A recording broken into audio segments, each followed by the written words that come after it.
All right, good afternoon. So before we get going and introduce ourselves, if you do want to follow along with the slides, you can follow that bit.ly link at the top, just evil things. We'll explain that as we go. But also, if that's too much to type out, if you follow either one of us on Twitter, our last tweet has that link in there. You can just go ahead and click it. So, hello, my name is Dan O'Boyle. I'm an internal support engineer at Stack Overflow, and I am not a hero. I'm Brian Artschwager. I'm also an internal support engineer at Stack Overflow, and I am also not a hero. So what does this talk about? Just kind of 3 bullet points. Unexpected work. It's something that I think lots of different engineering departments encounter in different ways. We're going to talk about the solution, which is what we call the evil method of dealing with unplanned work. It's what our team uses at Stack, and we want to show you how you can implement it too, should you be interested. How did we get started with this talk? Oh no, that's no good, but anyway.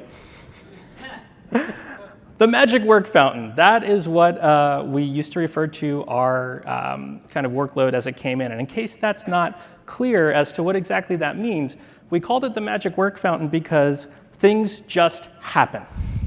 No one knows exactly where the work comes from, how it gets done, or how it's prioritized, but everyone's generally pretty happy because things get done. This works out well as long as your team is willing to put in a whole lot of extra hours and really is okay with not knowing 1 week to the next whether or not it's going to be a stressful week. But it also caused our ticketing system to kind of look maybe a little bit something like this. And maybe this is something you're all familiar with, maybe not. SLA, what? I don't know how I could possibly do that because I'm watching so many tickets and so many issues right now. So how can we fix this? Right? And traditional DevOps approach to these kinds of problems is go read the Phoenix Project, which is great. Phoenix Project is an awesome book. There is so much great DevOps literature out there, but on our team especially, what we encountered was we have a lot of great DevOps knowledge, but we don't really have a specific method of applying it. So what we came to was how can we practically apply lessons that we've learned from DevOps literature? Rewording the problem, if everything is an emergency, nothing can actually be an emergency. So how do we fix that? In the event of an emergency, we look for heroes. Right, this is a common thing. If you see any kind of Marvel or DC movie, heroes show up, they put out the fires, they're always on call, they're always there. But that presents a bit of a problem because engineers are not heroes. Engineers are not heroes because heroes arrive just in time to save the day. And while engineers may be perfectly capable of this, engineers don't do emergencies. We do have a lot of unplanned work, but engineers don't like surprises. Good engineers plan. Great engineers have contingencies. So to go back to our first question, how can we apply lessons learned from DevOps literature? We're going to create a very opinionated method. And that's great, primarily because engineers are great at opinions. So if we're not heroes,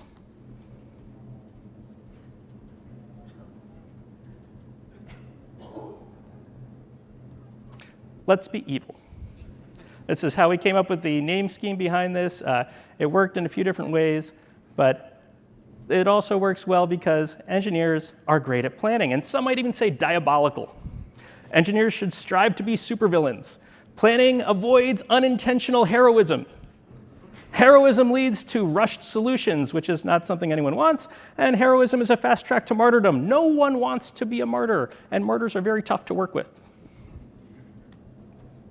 So we're not just saying be evil, though, because using our example of Joker, it's not really the specific type of evil that we need or want.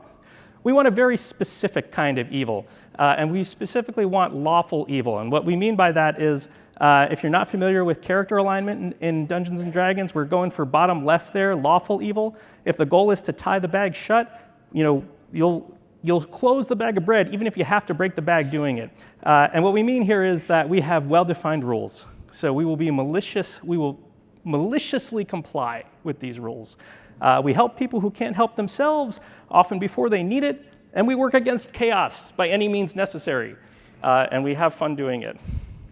What does this all mean? So we found that the best way to kind of introduce new people to the process in our meetings is to just welcome them into one. So Brian's going to start us off in one of our an example meeting of our process. Oh, this is going to be great. I have to look over here. All right, so you guys aren't going to be very familiar with the process because we haven't explained it, but that's half the fun. So let's get started here. Firstly, we're going to look in our new business lane. We've got a card here. It's pretty much just a reference card. It's welcoming everyone to the meeting and talking about our evil.cards website. So we're just going to go ahead and move that over to the reference lane. Looking back at our new business again, we've got some more cards. Migrate services for office or London office to new servers. We don't really have a fleshed out description here, but it's probably pretty straightforward. We can just say migrate and test new servers in London. Again, these are really simplified cards just because they have to kind of relate to everyone. We've got a description, we've got a to-do on our card. We don't have a due date though, so let's go ahead and pick a due date that's for our next meeting. We typically have our meetings on Tuesdays and Fridays, so I'm going to pick the 1st because that's the next available meeting. And we need a champion for this card. So I can do that. Dan says he'll do it, so let's assign Dan to that card. And what we've done there now is that we've taken something from new business, and it's now unplanned work.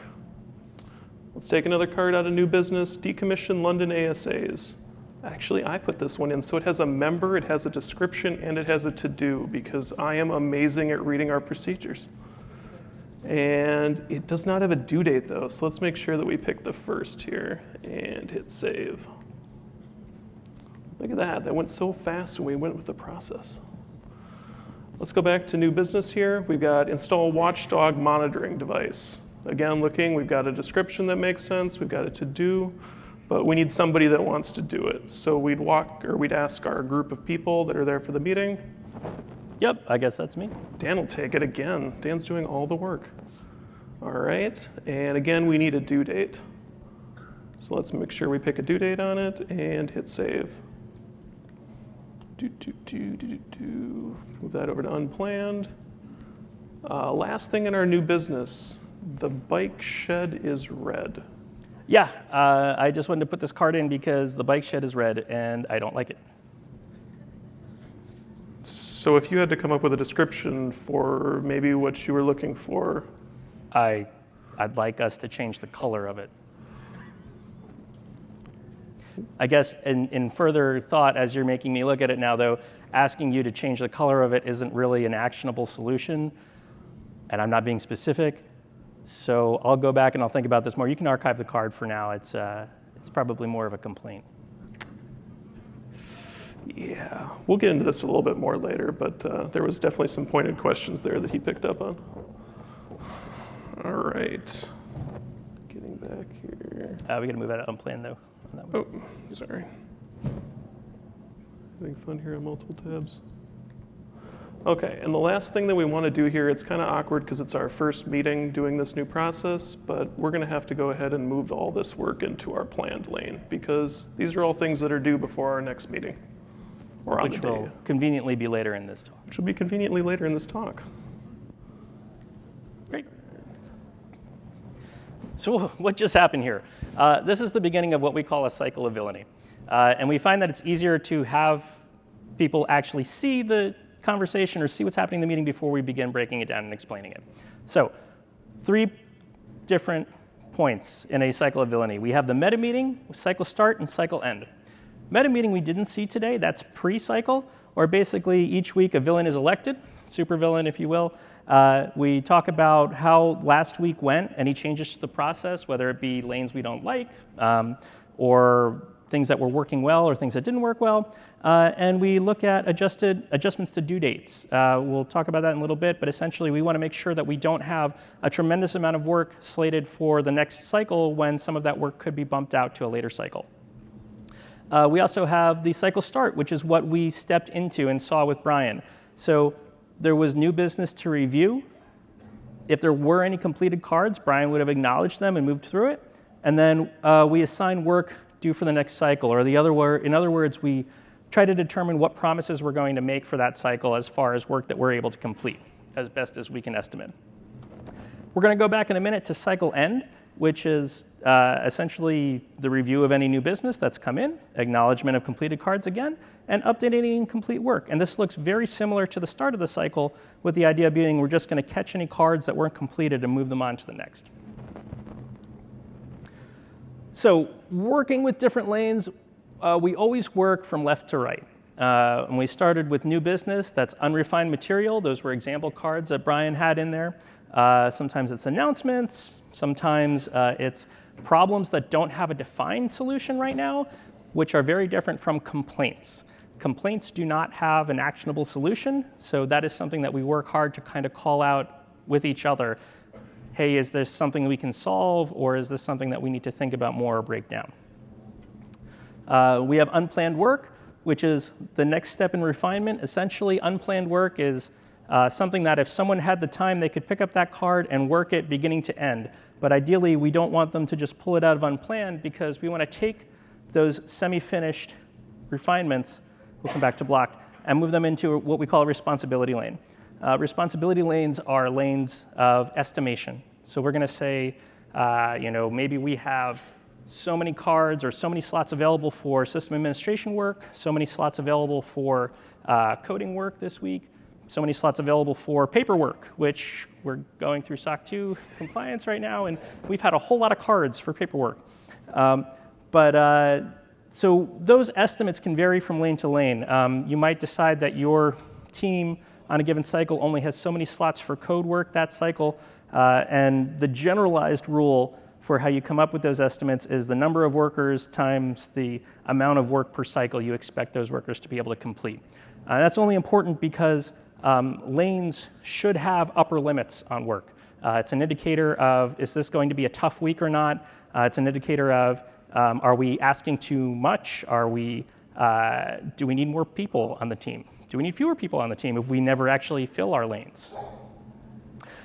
I did skip over blocked. I just wanted to point out that blocked is a special scenario where we decide that something can't be processed or moved forward due to outside problems, and we'll look at an example of that. Tracking lanes, Brian moved a reference card over into the tracking lane early on. Tracking lanes are not cycle-dependent work, so sometimes we have things we might want to be aware of, but it's not a promise to complete that week. One of the things that our team was responsible for at one point was onboarding and offboarding.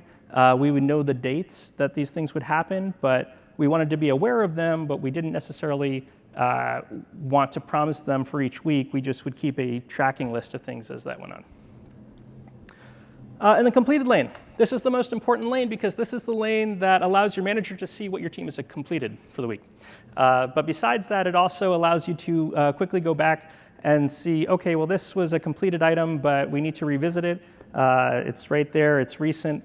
And most importantly, it gives you an opportunity to feel good about accomplishing the things you've accomplished. Our team is remote entirely. We met some of our team members today for like the second time ever who happened to be at the conference. But that is praise and explaining hard problems that you've solved is an activity that we don't necessarily get to do very often unless we specifically set time for it. So now that we have an idea of what's going on in these meetings, Brian's going to take us through the second half, and we can kind of get a better idea of how this works.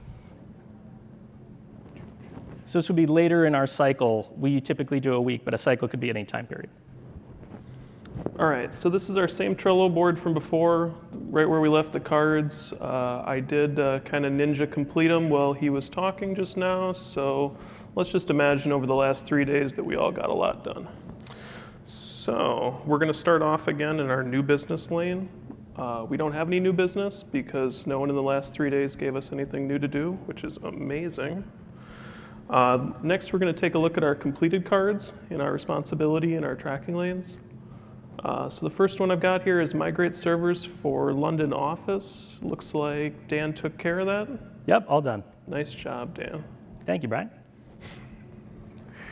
Our second one we got here is decommission London ASAs. I took care of that. Good job, Brian. Yeah, it went awesome. It was ironic. We didn't have any of it documented. That's great. You see that moment where I got like 30 seconds to kind of explain how I had a lot of fun and frustration with the task? Next one we have here is install a watchdog monitoring device. Looks like Dan took care of that. Yep, all handled. I'm sure the metrics are getting where they need to. Great job, Dan. Thank you, Brian. And we wanted to call that out specifically. That exchange of good job and thank you is something that definitely, even when our team is doing this for real things during the day, can feel a little awkward at times, especially when the one running the cards is the person who did the thing. You never want to say, good job, me. But usually we go out of the way to have someone on the team actually say that, because that's makes it a common accepted thing to tell people, hey, that was nice work that you did there. And if you don't make time for that, then sometimes it doesn't feel as natural to just acknowledge that people have done good work. And like Dan mentioned too, we're 100% remote, so unless somebody else takes the time to tell you how awesome you did, you probably won't hear from anybody. So again, this was the second part of basically our week, being that it's just a cycle over and over again. Things are going to populate into the new business, flow into unplanned. Unplanned work is going to flow into a responsibility or a tracking lane. As it completes, end up in the completed lane. If we can't complete it, it's going to walk backwards. So you can kind of see how this just repeats over and over again. And awesome. And that leads into what Brian was saying there, that we iterate across cycles. So, right, winning is for heroes, engineers iterate. Each week, we try to improve things in our meeting. Especially the meta meeting, that's our opportunity to say, something didn't work in the process, let's adjust and change it. We'll jump ahead here. So what we wanted to talk a little bit about next is lessons that we've learned kind of through this process of iterating. So the first one here is that planning meetings are not for disagreements. If you've ever gotten a room of developers together, someone will have a differing opinion. And opinions are great, but planning meetings are not really the time for a disagreement. You can spend forever shaving the yak, or whatever the correct term for that is. Move your disagreement to another meeting with an agenda. It's really easy just to put another thing on people's calendar, and there's no reason to spend the entire planning meeting talking about one topic. Wait, we're going to solve our meetings by having more meetings? Oh, that's right, everyone loves more meetings. So in order to solve the problem, let's just have some more meetings. But this does solve the problem of process, because we are following a clearly defined process, and that's that we plan during our planning meeting, and we have meetings in order to solve tasks. So if you need someone else in the room, then get those people together and put an agenda together and have your meeting. And the way that practically plays out is it's very easy to go into a team meeting and you have this one issue that's really been gnawing at you for a while, and that team meeting is not the time to really take that issue to task and spend 25 minutes on it. There's a few reasons for that, not the least of which that wears on you over time. You're thinking about this issue, you're not sure when you're going to get a chance to talk about it, but within the process, we clearly define, okay, this is something everyone has strong opinions on, so we're going to move it to a meeting at this time with a specific agenda of what are the questions we're going to answer in this meeting, and we're not going to pull up 5 different other things that we're almost compartmentalizing the conflict. So another lesson here is you sent me a meeting without an agenda. I've killed men for less. This is a very strong feeling on our team. If you send us a meeting, there better be an agenda. That doesn't always happen, obviously, because we do this strongly within our own team, but there are many teams in the company.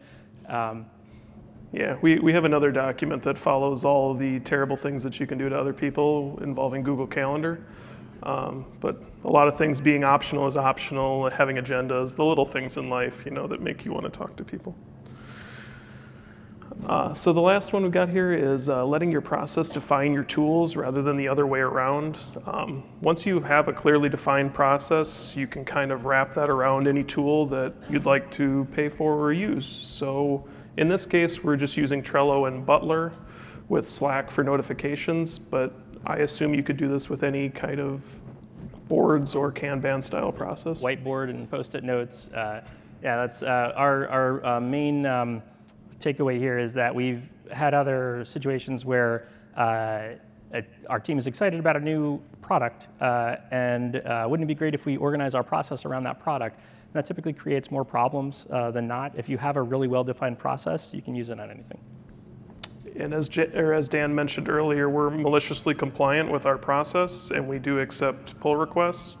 But until someone else approves your pull request, we don't follow your process.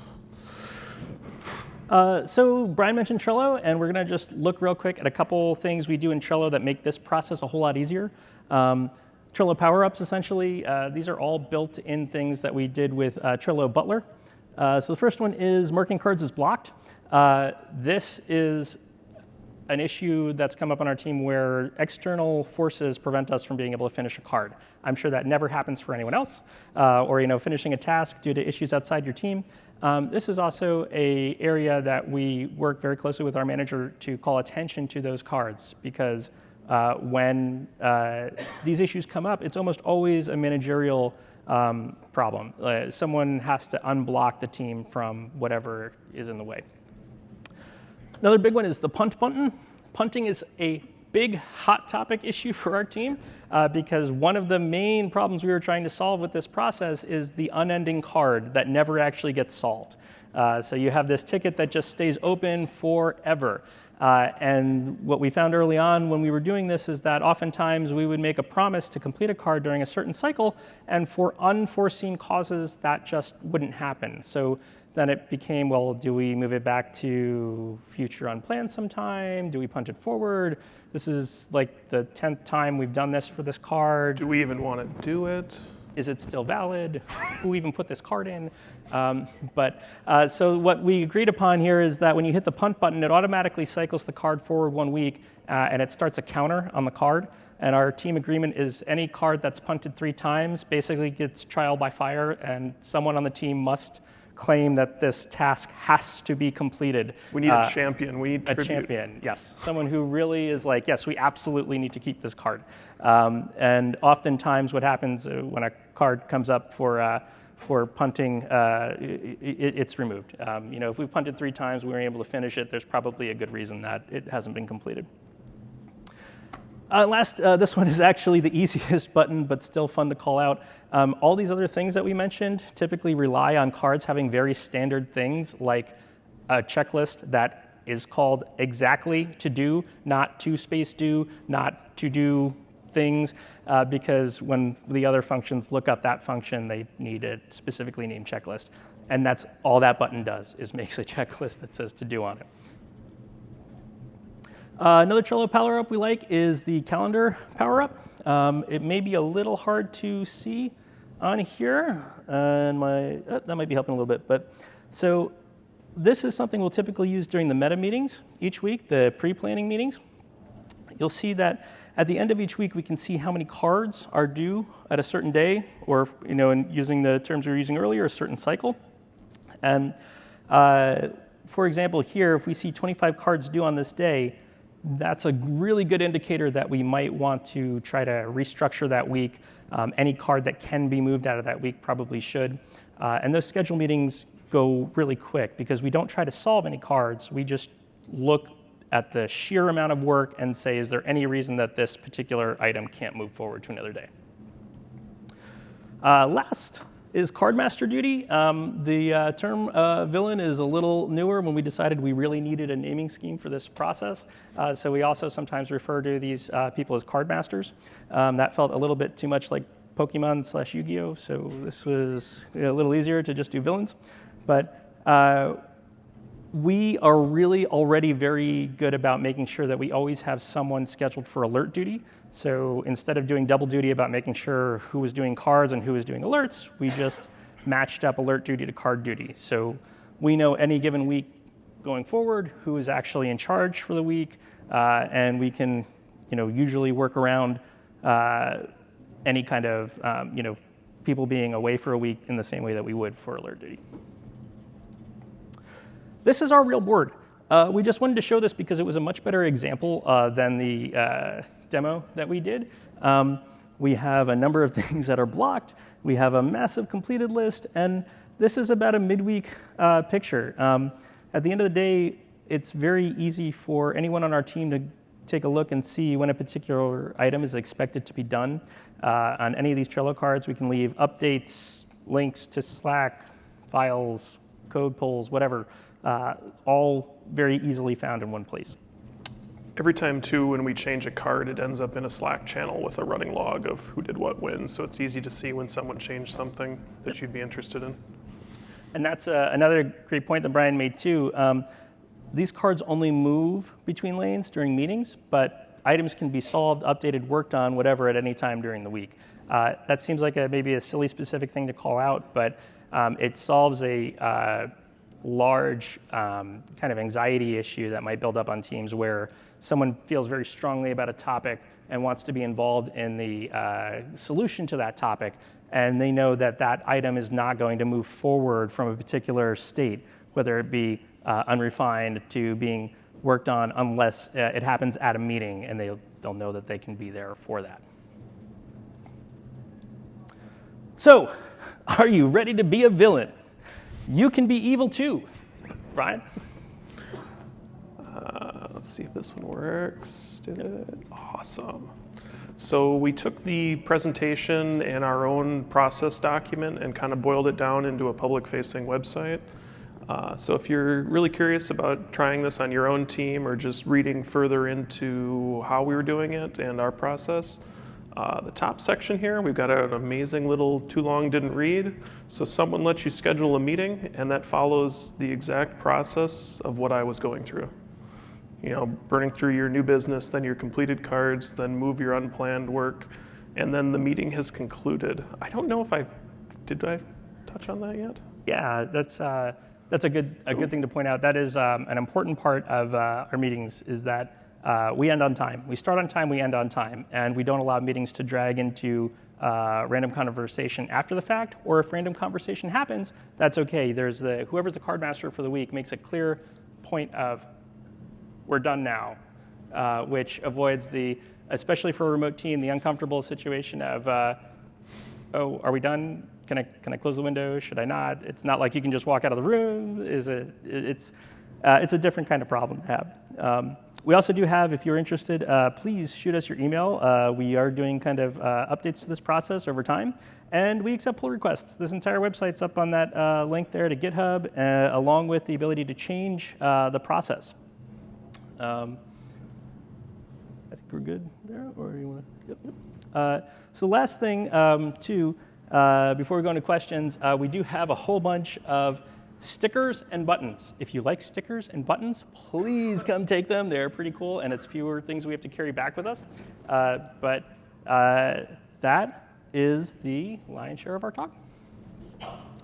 Questions?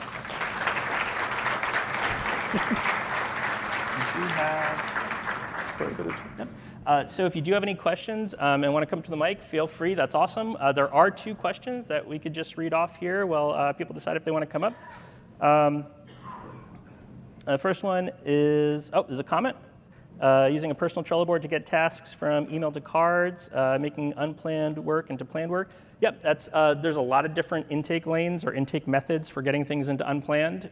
Currently, we have another team who drops cards into our unplanned lane, specifically when a ticket is escalated up to us.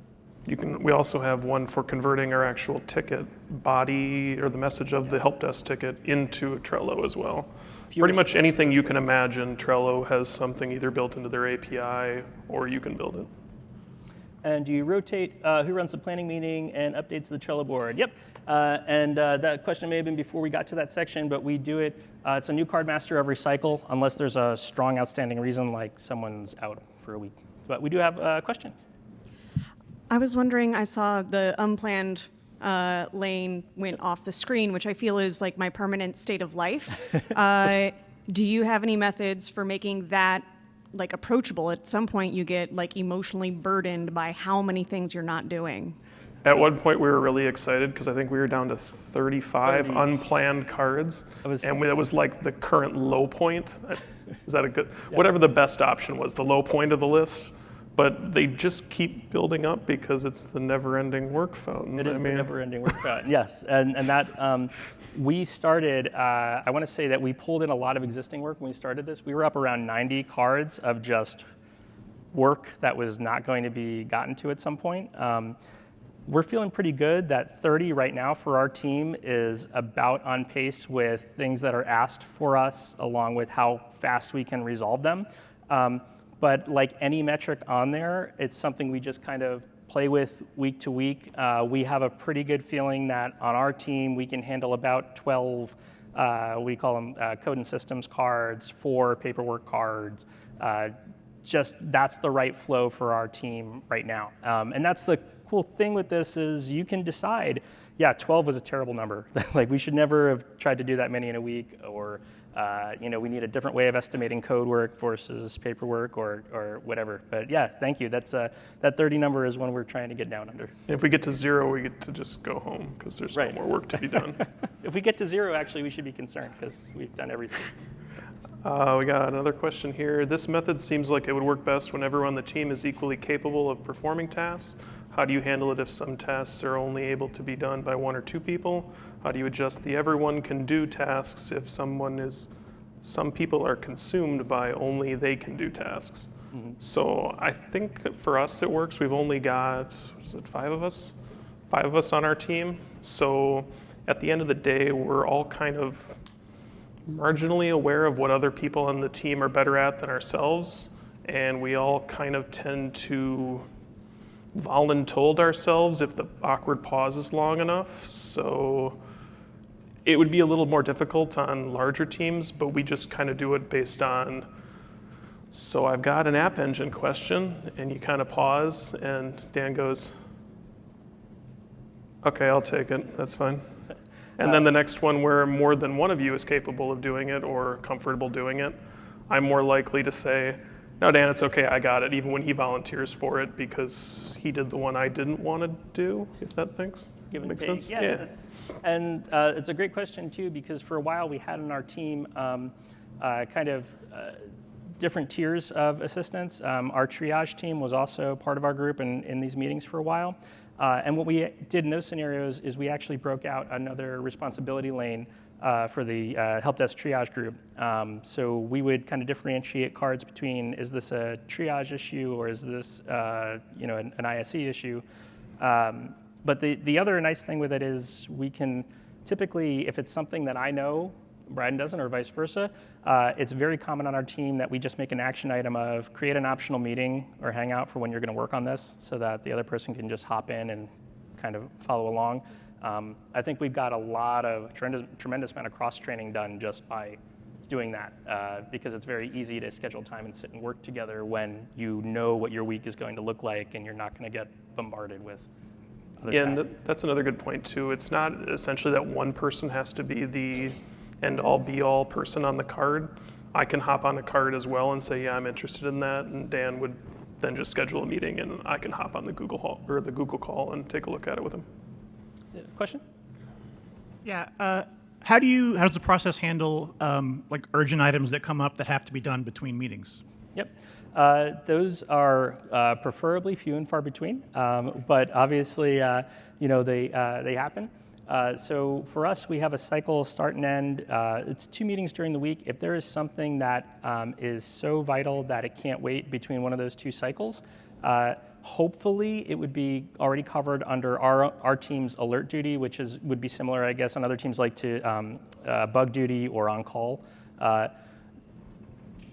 If an item doesn't hit any of those areas, I mean, arguably it would probably be an outage at that point, and we would all drop everything, go solve whatever it is, and make a card as to figure out how do we not have this outage again. I was going to say, that's the good point at the end of it is there's this really weird thing that happened and we've never seen it before. Okay, well, let's look at it together then, because how do we stop from ever seeing this as an emergency in the future?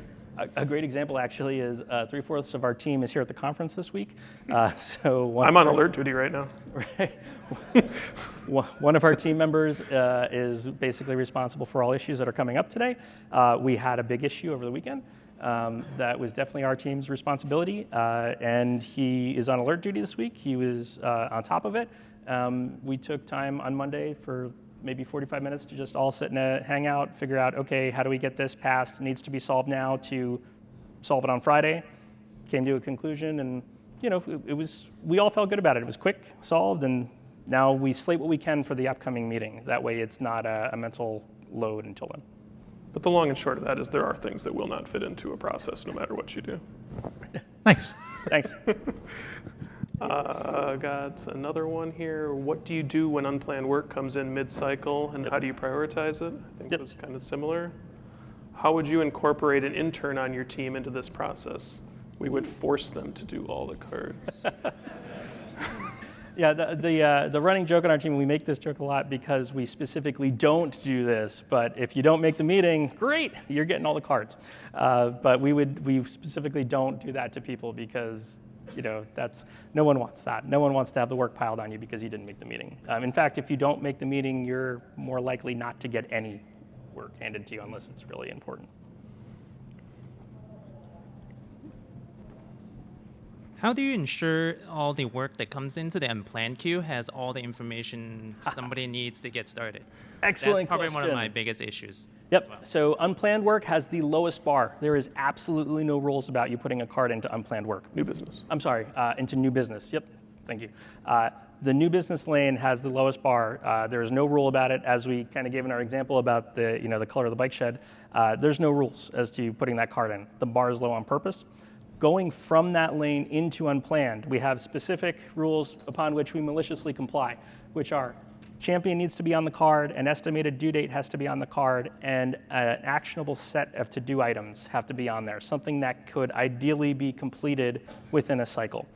That is the lion's share of our planning meeting, is working those items out. So if someone hasn't already filled all those in on the card, and that is on purpose, because especially if it's a hot button topic about how we should solve this, we want everyone on the team to kind of say, okay, how should we go about it?